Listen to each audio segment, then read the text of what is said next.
Well, hello. Today we're going to talk about chapter 7 in EdPsych on learning theories, and we're going to start with Bruner. Bruner believes in using discovery approach, where you give the students all the necessary things, but they have to put it together. So it's defined as that learning takes place when the student is not presented with the information in its final form. They have to put the relationships together. They have to discover the relationships together. Now, one thing about the discovery approach is it's been around for a long time, and even though it's coined by Bruner, it's not really wasn't his. Um, Basically, it was first mentioned in psychology by Kohler. Kohler was a German psychologist who was studying apes in the Canary Islands, and he had this uh, ape named Sultan, and uh, so he would give Sultan tasks to do. For instance, he put a banana too far out from the cage for Sultan to reach, but he put a stick that was closer to reach. And what happened was Sultan tried to reach it with his hand, couldn't get it, sat down and pouted, and then got a bright, beautiful ape smile, got the stick and got the banana. And Sultan goes, "Oh, wonderbar, that's wonderful." And so then he did another where he put banana real far away, and Sultan tried to grab it with his hand. He couldn't get it. He started to sit down. He sulked, but then he got the little stick, but he still couldn't get the banana. And then he pouted, and then all of a sudden he got a cute little smile, and he got the big stick that was out there, and with the big stick he got the banana, and Kohler says, "Well, this is fantastic." And then he had another where he stuck a banana from the ceiling of the cage. Chimpanzees can jump, but not that well. They could jump really high. Some college would have them playing basketball. But then he threw some boxes in there. And after Sultan tried to jump a couple times, he sat down, pouted, and you know the story. The little bing, the light on his head lit up. He put the boxes and he got the banana. So on the test, I talk about Sultan, one question, because Sultan was able, he had all the tools, but he put the relationships together by himself. And now I'm going to give you a history of the discovery approach, and you don't really have to know this. I'll tell you when you have to know something, but I just kind of want you to know the background. And then Fritz Perls was a Gestalt psychologist, and he changed the name from discovery approach to insight learning, because the student develops insight, right, about how to use the relationships. Then he called it aha learning, because that's where the light comes on. Well, Bruner said aha learning sounds so stupid, so then he changed the name to intuitive learning, which was really nice, except the fact is that women have more intuition than men, and so Bruner called it back discovery approach. So after 100 years, it went from discovery approach to discovery approach. Okay?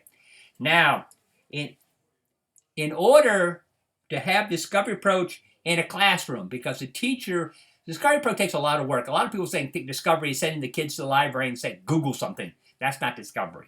Discovery is you have to have all the things set up, and you have to know how things can go wrong and guide the students so they can be successful in making relationships themselves.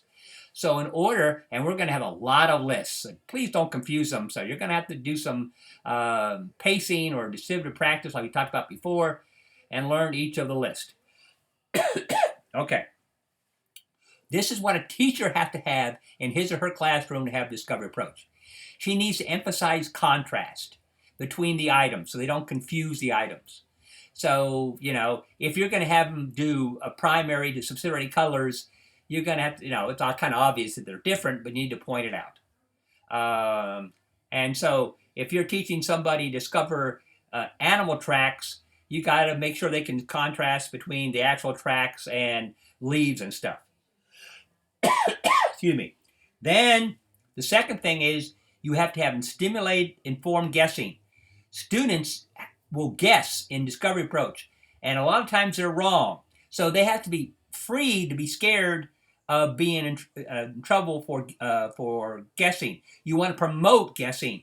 you want to promote a free environment where the students feel comfortable about guessing. Because the idea is you can learn more from a guess, a wrong information sometimes than right information. So the fact is that I once had a teacher named Dr. Cohen, may he rest in peace, and I had psychopathology with him. And don't worry, it's allergies. It was, and he had a class, and he never said a statement. Everything was a question. And you'd say, "Well, is schizophrenia genetic?" And then you would answer, and he'd go, "Well, what about when you throw out a study?" So you kind of guide the students to the right to answer without ever telling them the answer. The third thing is you got to encourage participation. All students have to participate because those who don't participate don't learn anything. So that's the hard part. And you have giant classrooms, obviously, it defeats discovery approach because it's very hard to get 35 kids all trying to discover at the same time. And the fourth thing is they need to stimulate awareness. They need to be looking for things. They need to be thinking about being a CSI guy. And here's all the data. How am I going to use this? How can I put this together? And again, you need to reinforce that. So a lot of people think that a teacher, like I said before, discovery approach easy. It is not. The teacher has to have total control of the classroom and set up everything so the students can be successful by setting things up together so they can put 2 and 2 together. Okay? Now I'm going to do one more list and then I think that'll be the length. Yeah, because it's 6 minutes now. Okay. Now another list. Those of you who just like to memorize things, oh, you'll love this chapter. Now, why does Bruner think the discovery approach is best? Because, and again, we got 4 things that kind of get them, we're starting to see a trend here. He says other types of learning do not promote intuitive learning. We don't use our intuition. And it's very important to listen to that little voice in our heads and follow it. Because a lot of times we're right. It's just like when you're going shopping for Christmas, or I don't know, a lot of cars, and you forgot where your car is, you kind of have a sense where it is, and boy, Lord, who's telling you that? That's intuition. The second thing is, other types of learning do not build self-confidence. You get self-confidence because you solve the problem yourself. Yay me! And so that promotes self-confidence. It also promotes self-reliance because now students do things on their own.